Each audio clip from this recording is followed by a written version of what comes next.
आपकी आवाज में आज बात छत्तीसगढ़ कांग्रेस के नए सोशल मीडिया कैंपेन की। 2018 में हुए विधानसभा चुनावों में प्रचंड बहुमत के साथ कांग्रेस ने सरकार बनाई। 15 साल तक राज करने वाली रमन सरकार चंद सीटों पर सिमट गई।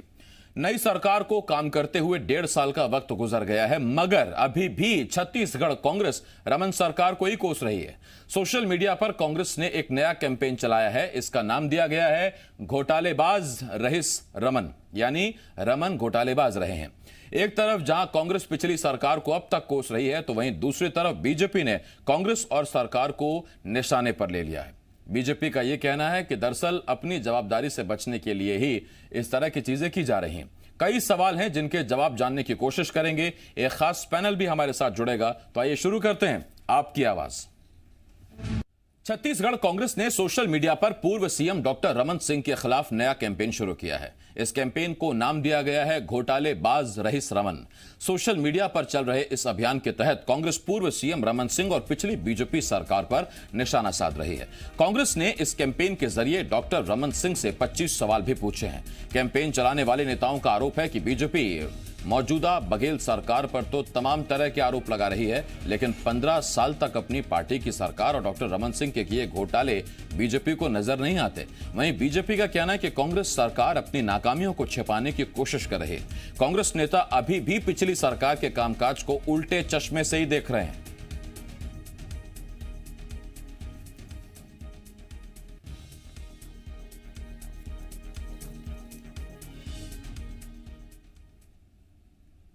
इसी प्रदेश के अंदर नसबंदी कांड होता है, इसी प्रदेश के अंदर की माताओं के गर्भाशय निकाल लिए जाते हैं, अखफोड़वा कांड होता है। डॉक्टर रमन सिंह जी के कान में जू नहीं रेंगती। आज हम कोरोना से लड़ाई लड़ रहे हैं, डॉक्टर रमन सिंह जी सवाल उठाते हैं, तो हम उनको ये बताना चाहते हैं कि इस प्रदेश की जनता ने आपको 15 वर्षों तक लगातार 3 बार जनादेश दिया और आपने केवल छत्तीसगढ़ महतारी की सेवा करने का जो ढोंग किया है, इसलिए हम इस प्रदेश की जनता को दिखा रहे हैं कि ऐसे रहीस डॉक्टर रमन।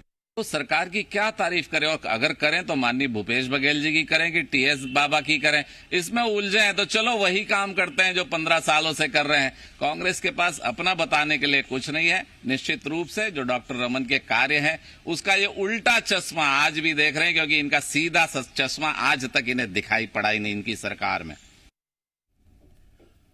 तो ये देखिए, ये हमने आपको बहुत छोटे में पूरे खबर विस्तार से बता दी।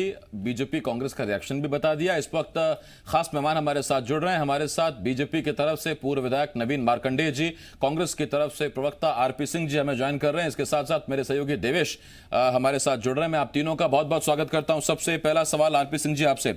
आरपी सिंह साहब, 1.5 साल हो गए सरकार में आए हुए, लेकिन अभी भी तेवर, लाइन, स्टैंड, पार्टी लाइन वही है कि रमन सरकार ऐसी, रमन सरकार वैसी, ऐसी रहिस रमन सरकार। आपसे सीधा सवाल यह है सर, अब आप सरकार में, अब आप बताइए ना, आप क्या कर रहे हैं, अपने काम क्या कर रहे हैं, या दरअसल विपक्ष का इतना प्रेशर है कि अब आप फिर अभी भी यही गिना रहे हैं कि 15 साल पहले ऐसे रहिस रमन सरकार?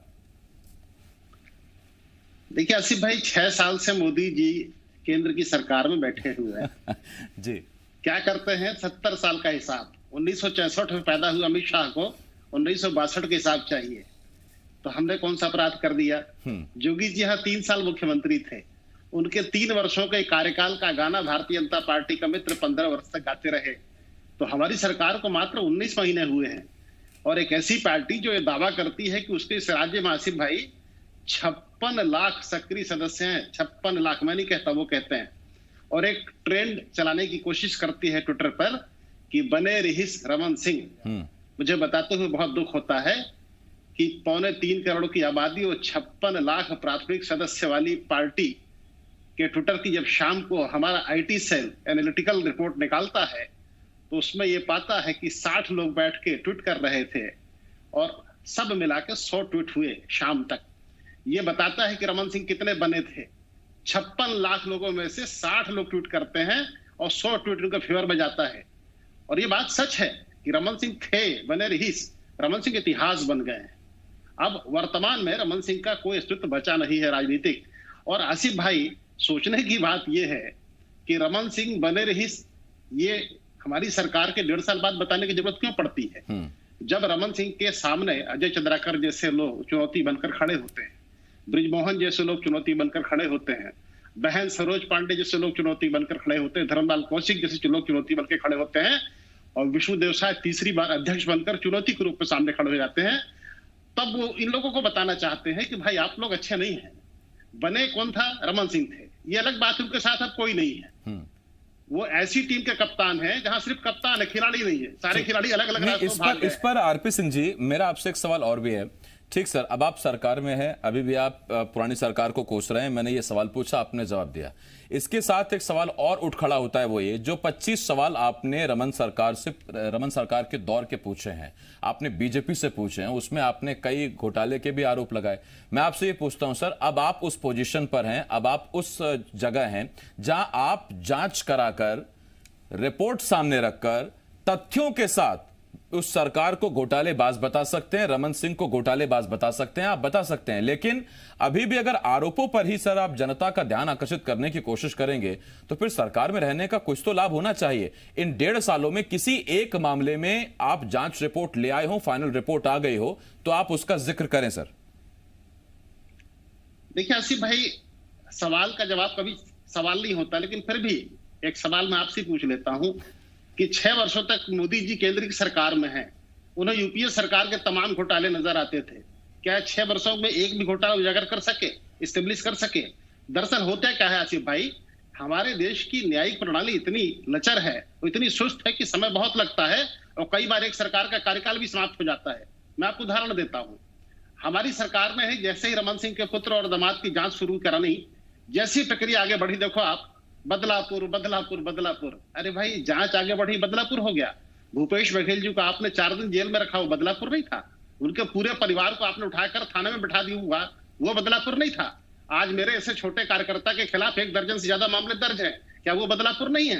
कांग्रेस का शायद ही कोई ऐसा सक्रिय कार्यकर्ता पूरे प्रदेश में होगा जिसके खिलाफ कोई मामला दर्ज ना हो, क्या वो बदलापुर नहीं है? तो मुख्य चीज ये होती है कि हम, ये पूरे हिंदुस्तान में एकमात्र ऐसा राज्य है आसिफ भाई जहां हम 36,000 करोड़ के नान घोटाले की जांच के लिए अपनी एसआईटी गठित करते हैं और नेता प्रतिपक्ष और तमाम भारतीय जनता पार्टी के पीछे पीछे पहुंच जाती है बिलासपुर उच्च न्यायालय में कि माई बाप जांच मत कीजिए, हम कमीशन खोर लोग हैं, कमीशन खाए हैं, जांच मत होने दीजिए। तो जांच को आप यदि न्यायिक प्रक्रिया से बाधित करेंगे, ये अपने आप में साबित करता है कि आप। मैं लौट रहा हूं आपके पास आरपी सिंह साहब।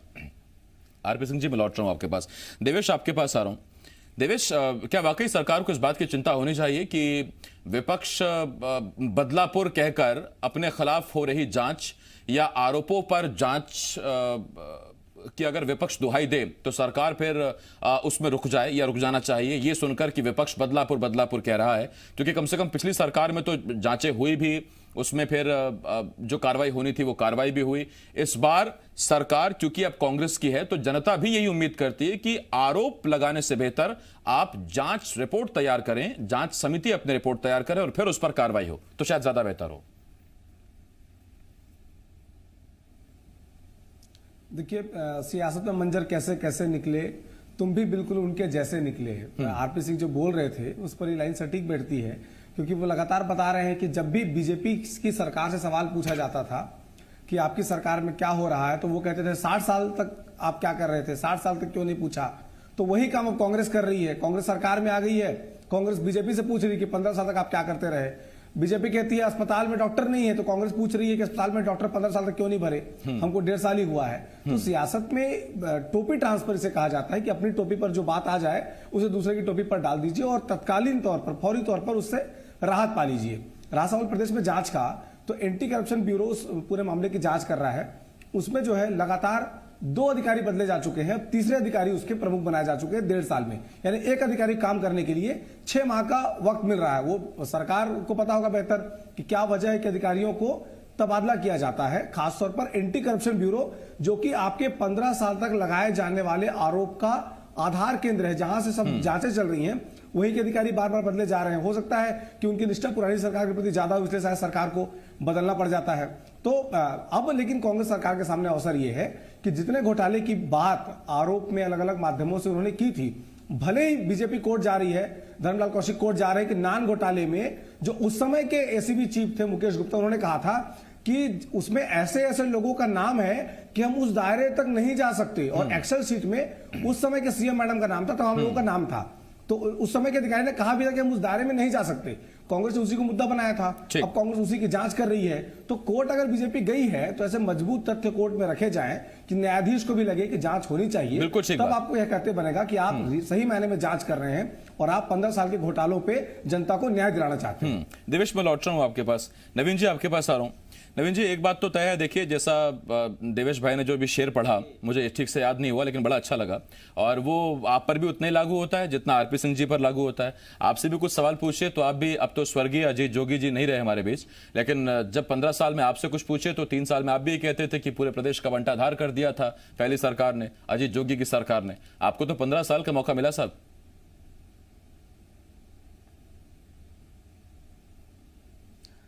देखिए आसिफ जी, ऐसा है कि अभी की जो सरकार है वो जवाबदेही से बचना चाह रही है, जवाबदेही से भाग रहा है, पहली बात। दूसरी बात ये है कि ये प्रश्न इसलिए खड़ा हो रहा है कि अभी वर्तमान के सरकार कुछ कर नहीं रही है। अगर विकास को क्षेत्र में देखा जाए पूरे प्रदेश में, तो विकास का एक ईंट भी अभी तक के ये लोग नहीं रख पाए हैं। अगर इनका कहा जाए कि आवास, प्रधानमंत्री आवास बनवाना है, तो अभी 6.25 लाख अगर आवास आया था तो ये कितने स्वीकृति दे रहे हैं? 1 लाख, 1.5 लाख के आसपास का दे रहे हैं। इसके अलावा अगर देखा जाए तो महतारी एक्सप्रेस को बंद करने के इनकी आया है 31 जुलाई तक का। इसने स्मार्ट कार्ड को बंद कर दिया, इसने आयुष्मान भारत योजना को लागू नहीं किया, इसने यूनिवर्सल हेल्थ कार्ड को यहां लागू नहीं किया है, अभी तक के बना नहीं पाए हैं। इसके अलावा इसने सरकार में आते ही ये डॉक्टर रमन सिंह जी के ऊपर और भारतीय जनता पार्टी के कार्यकर्ताओं के व्यक्तिगत आरोप लगाकर उस पर जांच कई एसआईटी गठन किए हैं। नवीन जी, जितने मुखर, जितने एक्टिव बीजेपी की तरफ से आप जी मध्य प्रदेश, छत्तीसगढ़ के मंच पर दिख रहे हैं, क्या प्रदेश की जनता के बीच जमीन पर भी दिख रहे हैं क्या? नान घोटाले की जो बात करते हैं, इसी पिछले विधानसभा में मैं भी जब विधायक था तो इनके वर्तमान के उस समय के प्रदेश अध्यक्ष भूपेश बघेल जी वो कागज लेके ऐसे हाथ से लहराते थे सदन में, कहते थे कि मैं पटल पर रखना चाहता हूं, मैं पटल पर रखना चाहता हूं, मेरे पास पूरी सबूत है। जब इनकी सरकार बनी तब भी कहे कि मेरे पास पूरी सबूत है। जब आपके पास पूरी सबूत है तो न्यायालय में क्यों नहीं रखते? जब आपके पास पूरी सबूत है तो मीडिया के पास क्यों नहीं रखते? जब आपको जब पिछले सरकार के ऊपर जब इतने ही भरोसा नहीं है और उसके नाकामी बता के उनके ठीक है, आपने नवीन जी सवाल पूछा, मैं पूछ लेता हूं उसका जवाब। उनके ऊपर जो जांच के, हालांकि नवीन जी पता नहीं आप तक आवाज नहीं पहुंच रही कि आप सुन नहीं रहे। मैंने बीच में एक सवाल पूछा था, आपने जवाब दिया नहीं मुझे। नवीन जी, मैं लौट रहा हूं आपके पास। बहुत छोटे में जवाब चाहूंगा मैं आपसे, आरपी सिंह जी। तो इसका मतलब केंद्र या पिछली रमन सरकार जिस ढर्रे पर चल रही थी उसी ढर्रे पर आप चलेंगे? कुछ तो नया स्थापित कीजिए राजनीति में सर। देखिए आसिफ भाई, जो कुछ हमने नया स्थापित करने का प्रयास किया है वो कारण यही है कि एक सरकार जब 15 वर्ष सत्ता में रही, 14 सीटों पर सिमट जाती है, और हमारे कार्यकाल में जितने चुनाव होते हैं, चाहे जिला पंचायत हो, नगर पंचायत हो, नगर निगम हो, 2 विधानसभा का बाई इलेक्शन हो, हर चुनाव हम जीतते चले आ रहे हैं। क्योंकि क्या देखिए, हमारी और उनकी सरकार में जो मूलभूत अंतर था वो 2 अंतर था। उनके पास खाली कमीशन था, हमारे पास मिशन है। उनके पास वादे थे, हमारे पास इरादे हैं। और इसी के चलते हमारी लोकप्रियता जो बढ़ती जा रही है उसको देखकर ये रमन सिंह को फिर से स्थापित करने का प्रयास कर रहे हैं, जो कि अपनी ही पार्टी और प्रदेश की इस राजनीति में पूरी तरीके से अप्रासंगिक हो चुके हैं। तो ये लड़ाई हमसे नहीं है, ये लड़ाई आपस में है और एक दूसरे को नीचे दिखाने की लड़ाई है। मेरी शुभकामनाएं सभी धड़ों के साथ है कि और लड़िए, जोर से लड़िए, एक दूसरे को नीचे दिखाइए। हमारी तरफ से बधाई आप। ठीक, आरपी सिंह जी, मैं लौट रहा हूं आपके पास। मार्कंडे साहब, सुन पा रहे हैं आप मुझे? आवाज आ रही है? नवीन जी, आवाज आ रही है क्या? अच्छा, नवीन जी, आप सुन पा रहे हैं मुझे? आसिफ भाई, लोग मन की बात बताइए। हाँ, नहीं, उन्होंने सुन ली मन की बात नहीं सुनते हैं। हाँ, मैं लौट रहा हूँ आरपी सिंह जी आपके पास। नवीन जी, मेरा आपसे एक सवाल, जब आप अगर पुरानी सरकार को सिर्फ इतना भर कह दें कि इनके सरकार में सड़कें नहीं बनी, तो ये भी अपने आप में बहुत बड़ा गंभीर आरोप है। इस पर आप जांच कर सकते हैं, जांच की मांग कर सकते हैं कि अगर सड़कें नहीं बनी तो क्यों नहीं बनी। सिर्फ सियासी आरोप से इतर आप सीधा पूछिए ना कि सड़कों के लिए आपने कितने करोड़ जारी किए, किस किस को टेंडर दिया, उसने सड़क बनाई कि नहीं बनाई। सिर्फ आरोप लगाने भर से नहीं होता है। अगर पुरानी सरकार को नई सरकारें बंटाधार कह दें तो अपने आप में यह भी बहुत बड़ा आरोप है, और ये तो बहुत छोटा आरोप है उन आरोपों के सामने जो आरोप विपक्ष लगाते हैं सरकारों पर। आपने जोगी सरकार को जितना कोसा, कौन सा घोटाला आप उजागर करके ले आए और कौन सा नेता, कौन सा मंत्री आपने सीटों के पीछे भेजा?